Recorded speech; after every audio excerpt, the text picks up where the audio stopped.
기도하겠습니다. 사랑이 많으신 아버지 하나님, 오늘도 하나님의 말씀 시편을 공부하기 위해서 모였습니다. 이 자리에 주님 친히 임재하여 주시고 은혜와 사랑으로 주의 복으로 더하여 주시기를 원합니다. 연약한 종의 건강을 살피시사 종의 성대를 주관하여 주시고 주님이 친히 증거해 주사 하나님의 뜻을 바로 깨닫는 은혜의 시간이 되게 하여 주시옵소서. 예수 그리스도의 이름으로 감사드리며 기도하옵나이다. 아멘. 샬롬. 오늘 저희는 시편 5편을 공부하겠습니다. 시편 5편 본문의 내용은 제가 봉독하지 않고요. 여러분이 성경을 찾아서 보시면서 함께 살펴보도록 하겠습니다. 시편 5편 내용을 통해서 저는 주의 풍성한 사랑을 힘입어라는 제목을 정해봅니다.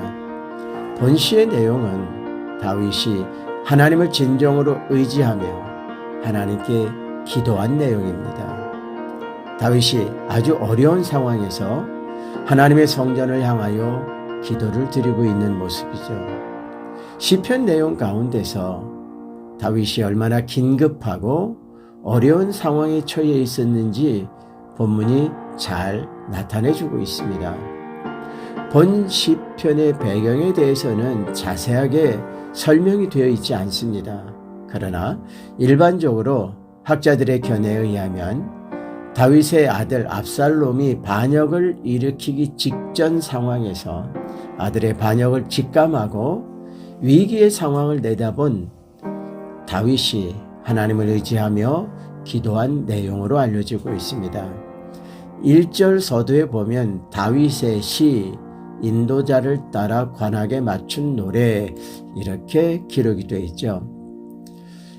다윗이 개인적으로 봤을 때 아들이 아버지를 해하려고 하고 반역을 행한다라는 사실, 아마 머릿속에도 떠올리고 싶지 않고 입에도 다시 올리고 싶지 않은 그러한 아프고 부끄러운 상황일 수도 있습니다. 그렇다면 다윗이 혼자 비밀로 감추고 싶었던 내용일 수도 있다라는 거죠. 그런데 어떻습니까? 이것을 시로 만들었고 노래로 만들었습니다. 그래서 많은 사람들이 이 시의 노래와 연주로 함께하고 있다는 것을 볼 수 있어요. 어쩌면 이러한 순간을 숨기고 싶었을 수도 있는데, 그러나 다윗은 이것을 노래로 만들고 연주를 하며 백성들이 듣게 하고 있다는 거죠. 아마도 기도를 통해서 하나님께 도움을 요청하며 하나님께 나아가야 함을 교육하는 데 목적을 두고 있을 수도 있습니다. 1절 봅니다. 여호와여 나의 말에 귀를 기울이사 나의 심정을 헤아려 주소서. 아멘. 일반적으로 사람들이 하나님께 드리는 기도는 몇 가지로 분류가 됩니다. 하나님께 무엇인가 간절한 소원을 가지고 도움을 요청하는 기도가 있죠. 또 하나는 하나님께서 베풀어 주신 은혜에 감사하며 감사로 드리는 기도가 있어요. 또 다른 기도는 하나님의 뜻이 어디에 있는지, 무엇이 하나님의 뜻인지 하나님의 뜻을 살피기 위해서 기도하는 기도가 있다라는 겁니다. 그런데 본 시편 5편의 다윗의 기도는 아주 위급하고 긴박한 상황에서 하나님의 도우심을 구하는 기도이죠. 먼저 살펴볼 것이 있습니다. 이 시편의 배경은 대부분 학자들은 아들 압살롬의 반역을 직감하는 상황에서 하나님께 도움을 청하는 기도로 알려져 있다고 그랬습니다. 개인적으로든 정치적으로든 다윗은 매우 어렵고 힘든 시기에 위기의 상황에서 하나님께 기도하는 방법, 기도라는 방법을 선택하는 것을 볼 수가 있습니다. 먼저 다윗은 하나님께서 자신의 기도에 귀를 기울여 달라고 간청을 하고 있습니다. 또 다윗은 자기의 상황을 구체적으로 고백하지 않고 자기의 심정을 헤아려 달라고 간구를 하고 있죠. 하나님과 우리와의 관계에서 특징이 있습니다. 바로 하나님께서는 그 사랑하는 백성들의 간구를 들으시는 분이시다라는 거죠. 출애굽기 2장 24절에 보면 하나님이 그들의 고통 소리를 들으시고 하나님이 아브람과 이삭과 야곱에게 세운 그의 언약을 기억하사 아멘. 출애굽의 시작, 출애굽의 구속의 역사의 시작은 애굽에 거하는 히브리 백성들이 고통 가운데서 하나님께 도움을 청했다라는 거죠. 고통 소리를 하나님이 들으셨습니다. 그리고 언약하신 말씀을 기억했다고 그랬죠. 아브라함과 이삭과 야곱과 언약하신 그 언약을 기억하시고 그 언약을 이루기 위해서 백성들을 애굽에서 구원하셨다라는 겁니다. 이 말씀에서 고통의 소리를 들으셨다라는 말씀은 하나님께서 히브리 백성들을 잊지 않으셨다라는 거죠. 외면하지 않으셨다라는 거죠. 그리고 그들을 살피고 계셨다라는 것이고요. 하나님께서는 그 백성들이 여호와 하나님께 고통 속에 하소연하는 소리를, 부르짖는 소리를 들으셨다라는 거죠. 그러니까 하나님은 귀를 기울이고 계셨구나라는 해석이 되는 겁니다. 역대하 7장 15절 말씀 제가 보겠습니다. 이제 이곳에서 하는 기도에 내가 눈을 들고 귀를 기울이리니 아멘. 또 시편 145편 19절입니다. 그는 자기를 경외하는 자들의 소원을 이루시며 또 그들의 부르짖음을 들으사 구원하시리로다. 아멘. 역대하 7장 15절에서는 하나님의 두 가지 액션이 나타나죠. 하나는 눈을 들고 눈을 들어서 뭐 하는 거죠? 보고 계시는 거죠. 아주 주의 깊게 관심 있게 주도 면밀하게 그 백성들의 상황을 살피고 계시는 겁니다. 어떤 모습을? 성전에 나와서 기도하는 모습. 또 하나의 액션은 뭡니까? 귀를 기울이리니 이들이 주의 전에 나와서 하나님께 부르짖는 그 간구, 신음과 같은 소리도 외면하지 않으시는 거죠. 이러한 언약의 말씀이 있다라는 것은요, 하나님과 우리와의 관계 속에서 하나님이 우리를 살피고 계시다라는 거예요. 그리고 하나님께서 귀를 기울이고 계시다라는 거예요. 그러므로 우리는 하나님께 기도로 나아가게 된다라는 것이, 이 하나님께 부르짖어 기도하는 기도의 근거가 여기에 있다라는 거예요. 시편 5편의 내용을 살펴보면요, 다윗은 이미 하나님께서 도우시고 해결해 주실 것이라는 확신을 가지고 기도하고 있는 모습입니다. 이미 하나님께서는 사람들의 마음과 생각과 모든 것을 알고 계시고 살피고 계신 분입니다. 그러니 다윗 자신의 모든 상황도 하나님께서 통찰하고 계시다라는 거죠. 그리고 이제는 하나님의 귀를 자신을 향하여 집중해 주시기를 구하고 있습니다. 귀를 기울인다는 것은요, 아주 집중해서 듣고 계시다라는 그러한 표현이죠. 그러니까 하나님의 시선, 하나님의 귀, 하나님의 마음을 다윗이 간절히 요청하고 있구나라는 것을 볼 수 있어요. 또 2절 보겠습니다. 나의 왕, 나의 하나님이여, 내가 부르짖는 소리를 들으소서. 내가 주께 기도하나이다. 아멘. 7절에 보면 다윗은 하나님의 집에 들어가 주를 경외함으로 성전을 향하여 예배하리이다, 이렇게 고백을 하고 있죠. 그래서 이 시편이 하나님의 성전을 향한 기도라는 학자들의 주장도 있어요. 그리고 2절에서 내가 주께 기도하나이다 라고 고백을 하고 있어요. 그리고 2절과 3절에서는 나의 부르짖는 소리를 들으소서 또는 들으시리로다 이렇게 기록하고 있거든요. 솔로몬이 하나님의 성전을 건축하고 성전 언약 속에서 하나님께서 약속하신 말씀이 있죠. 하나님의 성전에 와서 기도하면 하나님께서 귀를 기울여 주시고 그 기도에 응답해 주신다는 약속입니다. 혹 성전에 나올 상황이 못 되는 사람들이 성전을 향하여 바라보고 기도하면 그 기도도 들어주시겠다라고 약속을 하셨지요. 그런데 지금 우리가 공부하고 있는 시편 5편의 배경은 어떠한 상황입니까? 솔로몬이 건축한 하나님의 성전이 건축되기 약 26년 전입니다. 아직 성전이 건축된 상황이 아니라는 거죠. 솔로몬과의 성전 언약이 있기 이전에도 하나님은 그 백성들의 기도에 귀를 기울이시는 분이다라는 거죠. 출애굽기 6장 5절 보겠습니다. 이제 애굽 사람이 종으로 삼은 이스라엘 자손의 신음소리를 내가 듣고 나의 언약을 기억하노라. 아멘. 보세요. 이 백성들의 신음소리, 하나님의 백성들, 이스라엘 백성들의 신음소리까지도 들으신다고 그랬어요. 민수기 20장 16절입니다.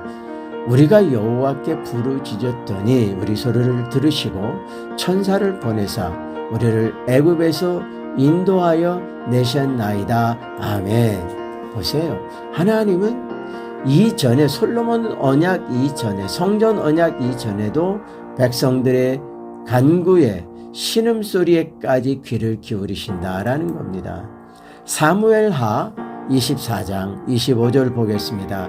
그곳에서 여호와를 위하여 제단을 쌓고 번제와 화목제를 드렸더니 이에 여호와께서 그 땅을 위한 기도를 들으심에 이스라엘에게 내리는 재앙이 그쳤더라. 아멘. 시편 66편 19절입니다. 그러나 하나님이 실로 들으셨으며 내 기도 소리에 귀를 기울이셨도다. 아멘. 다윗의 기도는 이런 하나님의 언약에 근거를 해서 하나님께 기도를 드리는 겁니다. 하나님의 백성들이 다윗의 조상들이 애굽에 거할 때부터 이미 하나님께 신음처럼 토하는 그 소리까지도 하나님은 귀를 기울이고 계셨다라는, 부르짖는 기도에 귀를 기울이시는 분이다라는 거예요. 그래서 다윗은 여호와 하나님께 귀를 기울이소서, 통촉하소서라는 요청을 하고 있습니다. 그런데 문법적으로 보면은 이건 단순한 요청이 아니라 어떻게 보면 아주 강력한 요청이에요. 그래서 어떤 학자는 이것을 명령형 요청이다 이렇게 표현을 하는데요. 뭐 어려운 해석 필요 없습니다. 아주 강력하게 간절하게 하나님께서 집중해 주시고 관심을 가지고 들어주시고 살펴주시기를 간청하고 있구나라는 것을 알 수가 있습니다.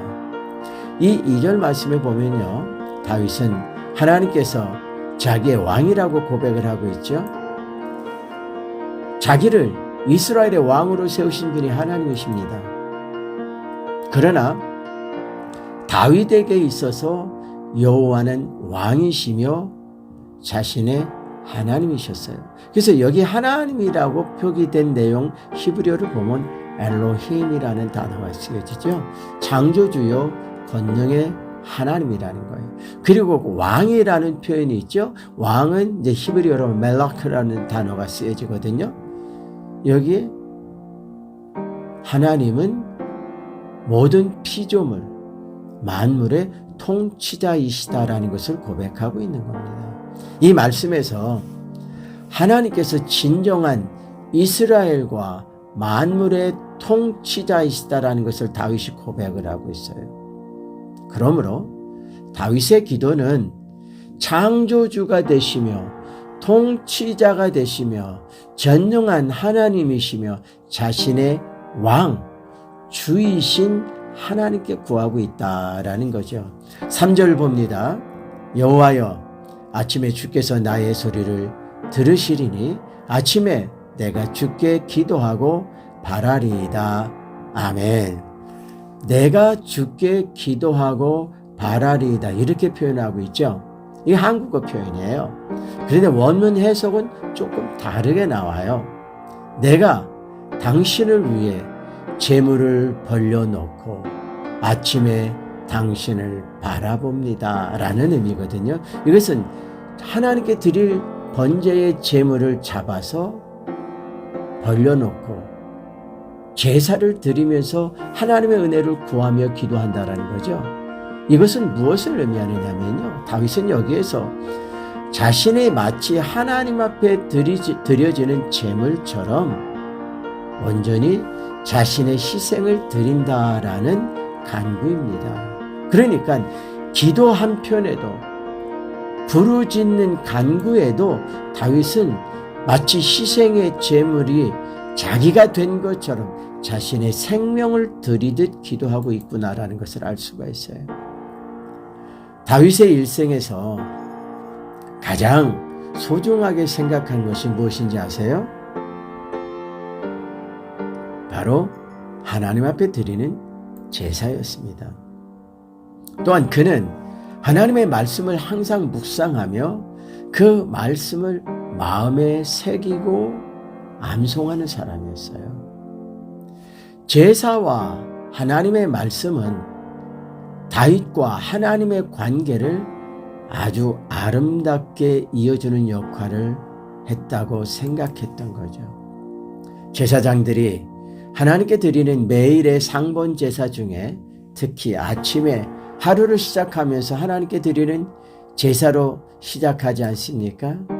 다윗 역시 하나님 앞에서 하루를 시작할 때 하나님 앞에 예배로 제사로 드린다라는 그러한 고백이기도 합니다. 다윗이 하루를 시작하면서 하나님과 만나는 일을 가장 앞세웠다라는 것을 볼 수가 있어요. 이것은요, 다윗에게 있어서 가장 중요한 것이 무엇이냐? 바로 하나님께 드리는 예배요, 기도요, 제사가 하루를 시작하면서 가장 소중했다라는 거죠. 여기에서 기도하고라는 표현이 있지 않습니까? 이 기도하고라는 원어의 의미를 보면 희생의 제물을 준비한다라는 이라크라는 히브리어가 쓰여집니다. 그러니까 단순히 기도는 말로만 하는 기도가 아니라 희생의 제사를 드리는 제사를 의미하고 있다는 것이죠. 그래서 다윗에게 있어서 하나님께 드리는 제사와 예물은 너무나도 귀하고 너무나도 중요한 것이었습니다. 하나님을 경외하는 것이 다윗의 생활이었습니다. 그의 신앙의 전부였습니다. 잠언 22장 4절에 보면 여호와 하나님을 경외하는 것이 가장 큰 복의 비결이라고 말씀하고 있죠. 하나님을 경외하는 자가 재물과 영광과 영생을 얻는 것입니다. 시편 145편 18절에서 20절 말씀도 보면은요, 하나님을 하나님께 진실하게 기도하는 자를 하나님께서 가까이 하신다고 그랬어요. 그리고 하나님을 경외하는 자, 그 경외하는 자의 부르짖음을 들으시고 구원하신다라고 말씀하셨어요. 하나님을 사랑하는 자는 다 보호하시지만 악인은 멸하신다라고 말씀하셨죠. 다윗은 그가 하나님 앞에 경건하고 온전한 제사를 드림으로 하나님을 경외하는 사람이었습니다. 우리 주변에 많은 그리스도인들이 있습니다. 하나님을 예배하며 주일에 예배를 드리기 위해서 교회에 찾아 나오는 성도들이 있죠. 그런데 그 많은 예배자들이 정말 다윗이 하나님께 예배하며 제사하며 기도하는 것을 그렇게 소중하게 여기고 귀하게 여기고 생명을 드리는 것처럼 행한 그 중심으로 오늘 예배자들이 예배를 하고 있을까요? 과연 그러한 사람들이 몇 명이나 될까요? 여러분들은 어떤 예배자들입니까? 주일이니까, 예배 시간이니까, 나는 직분자니까, 예배를 드려야 한다니까, 그저 습관처럼 무의식 속에서 생각 없이 그 자리에 앉아서 동참하는 것으로 예배를 생각하고 계십니까? 아니면 다윗처럼 최고의 정치인이며 선지자며 존경받는 다윗은 하나님께 드리는 예배를 최고로 생각했거든요. 가장 귀하게 생각했거든요. 가장 중심을 다해서 생명을 드리는 예배를 드렸거든요. 여러분들도 다윗처럼 그런 예배를 드리고 계십니까? 오늘날 예배는 왜 이렇게 평가절하가 되고 마치 행사처럼 이벤트처럼 또는 습관처럼 출석하는 데 의미가 있는 것처럼 예배가 전락이 되었을까요? 예배를 인도하는 목사의 위치에서 하나님의 말씀을 가르치는 선생의 위치에서 정말 안타깝고 두려운 부분입니다. 하나님이 예배를 얼마나 소중하게 여기시는데, 하나님이 예배를 얼마나 귀하게 여기시는데요. 그런데 오늘날 우리 주변에서는 하나님께 드리는 예배를 너무 경솔하게 또는 행사처럼 그렇게 생각하고 있지 않나라는 안타까운 생각이 듭니다. 오늘날 우리가 하나님께 예배 드리는 것이 이처럼 귀한 것이고 복된 것이다라는 것을 기억하시기 바랍니다. 4절 보겠습니다. 주는 죄악을 기뻐하는 신이 아니시니 악이 주와 함께 머물지 못하며. 아멘. 본절에서 다윗은 하나님의 속성을 잘 표현해 주고 있습니다. 주는 죄악을 기뻐하는 신이 아니시니, 하나님은 죄악을 기뻐하지 않으시는 의로운 분, 거룩한 분이라는 거죠. 그리고 하나님께서는 죄악을 용납하시지 않는다라는 거죠. 원어적인 해석을 보면은요, 악은 잠시도 당신과 함께 있을 수 없습니다라는 의미가 되거든요. 사도 바울 역시 데살로니가서에서 이 말씀에 근거된 말씀을 증거하고 있죠. 데살로니가전서 5장 22절입니다. 악은 어떤 모양이라도 버리라, 이렇게 말씀하고 있어요. 5절과 6절도 보겠습니다. 오만한 자들이 주의 목전에 서지 못하리이다.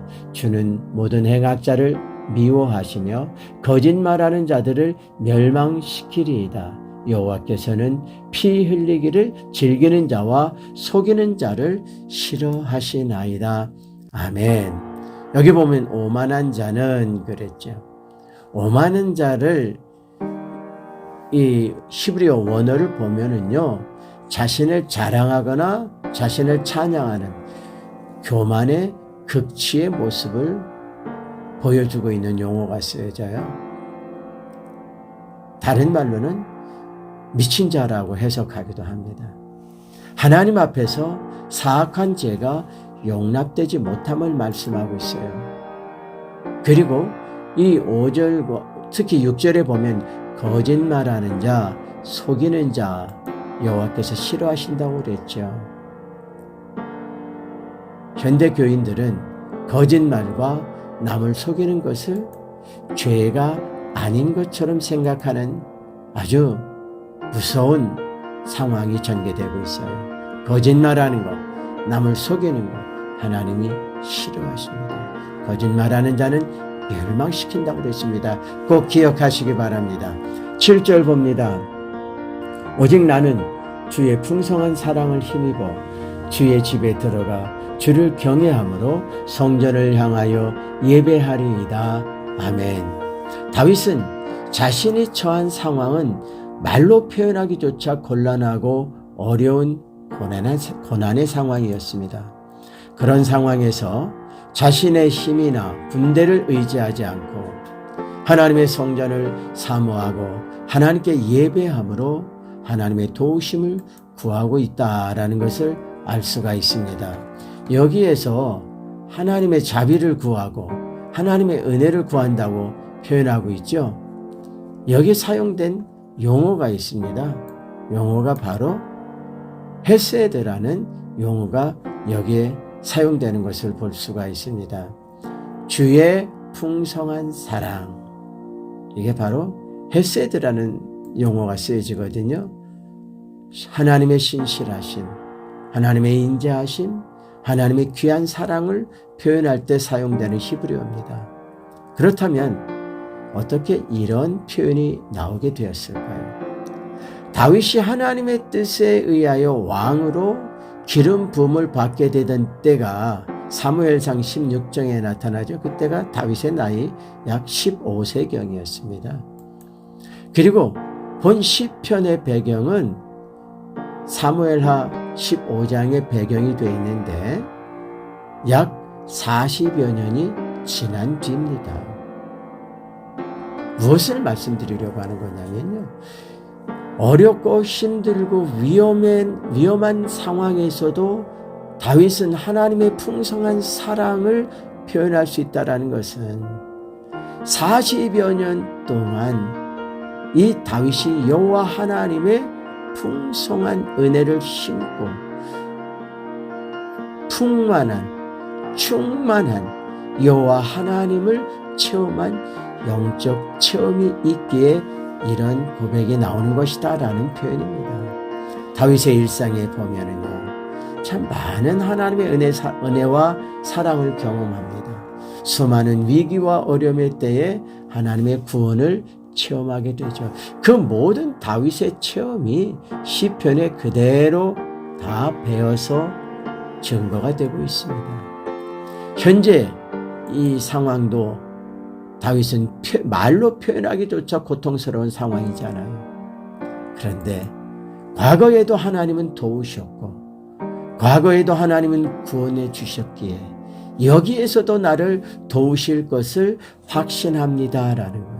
그래서 주의 풍성한 사랑을 힘입어 이미 이제까지 받은 수많은 주의 은혜와 사랑, 그 풍성한 사랑을 나는 기억합니다. 그러한 풍성한 하나님의 사랑을 기억하기에 이후에도 하나님은 나를 또 도우시고 구원해 주실 것입니다라고 고백을 하고 있는 것입니다. 얼마나 대단한 영적 체험이었기에 이러한 고백을 할 수가 있을까요? 저는 저뿐 아니라 제가 사랑하는 가족이, 저와 함께하는 동역자들이 이러한 다윗의 충만한 풍성한 주의 사랑을 체험하며 감사로 고백할 수 있는 삶이 되기를 간구하고 있습니다. 8절 봅니다. 여호와여, 나의 원수들로 말미암아 주의 의로 나를 인도하시고 주의 길을 내 목전에 곧게 하소서. 아멘. 다윗은 이 말씀에서 자신을 해하려는 자들을 원수라고 표현하고 있어요. 그리고는 주의 의로 인도하시고 주의 길을 내 목전에서 곧게 하소서라고 간구하고 있죠. 여기서 표현된 원수는 단순히 다윗 한 사람의 개인적인 원수가 아닙니다. 다윗에게서 나라를 빼앗으려는 정치적인 원수가 아닙니다. 어린 다윗에게 기름을 부어 왕이 되게 하신 분이 하나님이시죠. 하나님께서는 다윗을 통해서 큰 뜻을 이루시겠다고 하셨습니다. 바로 메시아, 구원자를 보내시기로 정하신 것이죠. 그런데 여기서 그러한 하나님의 뜻에 의해서 세워진 다윗을 해하려고 하는 것은 그 사람들이 단순히 다윗의 개인의 원수가 아니라 하나님의 뜻을 나를 대적하는 원수들이다라는 것을 다윗이 간접적으로 시사하고 있는 겁니다. 그래서 주의 길로, 주의 의로 이러한 표현을 하고 있는 것입니다. 이 길은 단순히 다윗 개인의 인생의 길을 의미하는 것이 아닙니다. 세상 모든 족속을 구원하시겠다라는 하나님의 구원의 통로로서의 다윗을 의미하는 것입니다. 10절에서 다윗은 아주 굳은 마음으로 저들을 고소하고 있죠. 그들이 주를 배역하기 때문입니다. 이렇게 말하고 있어요.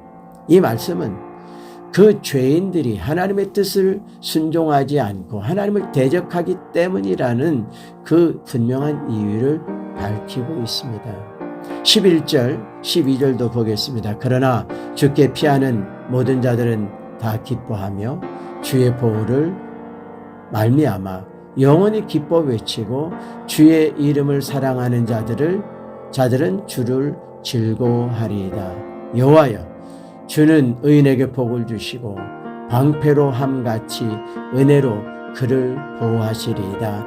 아멘.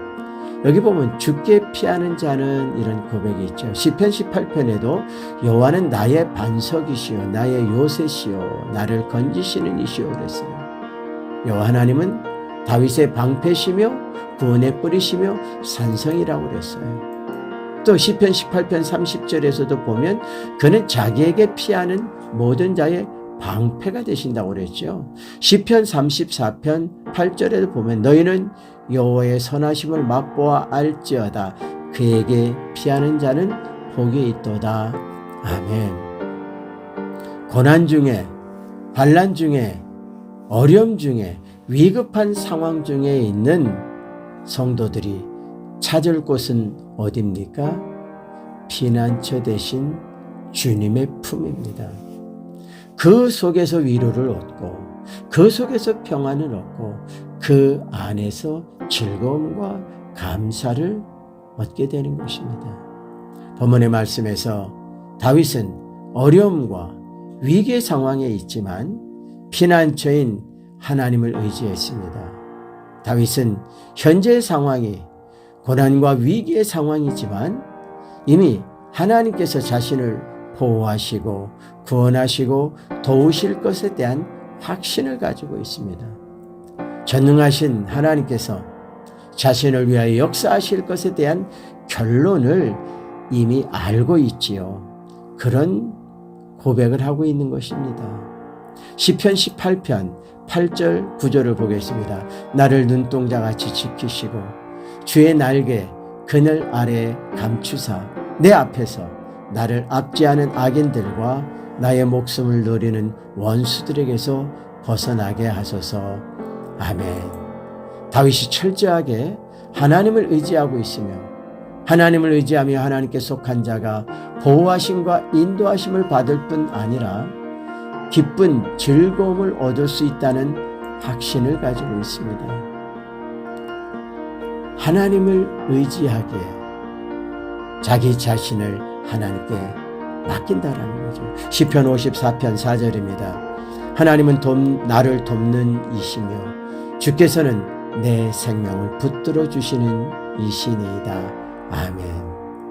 시편 142편의 말씀을 보면 다윗이 블레셋 가드 왕에게서 피하여 도망쳐 나온 후 유다 땅에 숨어 들어와서 아둘람 굴에 숨어서 피신한 가운데 지치고 피곤하고 고통스러울 때 하나님께 드리는 기도의 내용이 있습니다.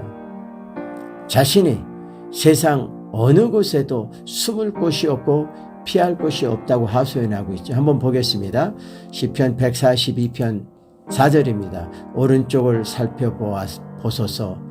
나를 아는 이도 없고 나의 피난처도 없고 내 영혼을 돌보는 이도 없나이다. 시편 142편 5절입니다. 여호와여 내가 주께 부르짖어 말하기를 주는 나의 피난처시요 살아있는 사람들의 땅에서 나의 분깃이라 하였나이다. 아멘. 세상 어느 누구도 의지할 대상이 없는 가운데 하나님만이 자신의 의지시요 피난처가 되심을 고백하고 있어요. 다윗이 스스로 살펴볼 때 완전한 패배자요, 홀로 된 자요, 힘도 없는 자요, 자기를 구원할 능력도 자기에게는 없어요. 또 자기를 도울 사람도 아무도 없다라는 거죠. 홀로 고독한 패배감에 빠져 있는 가운데 철저하게 버려져 있는 자신을 고백하고 있죠. 그러나 그 고독함 속에서, 고통과 아픔 속에서 하나님을 의지하며 하나님께 부르짖어 기도하며 하나님께 도움을 요청할 때 하나님이 그를 도우셨다라는 거죠. 시편 5편 7절 말씀 다시 한번 읽겠습니다.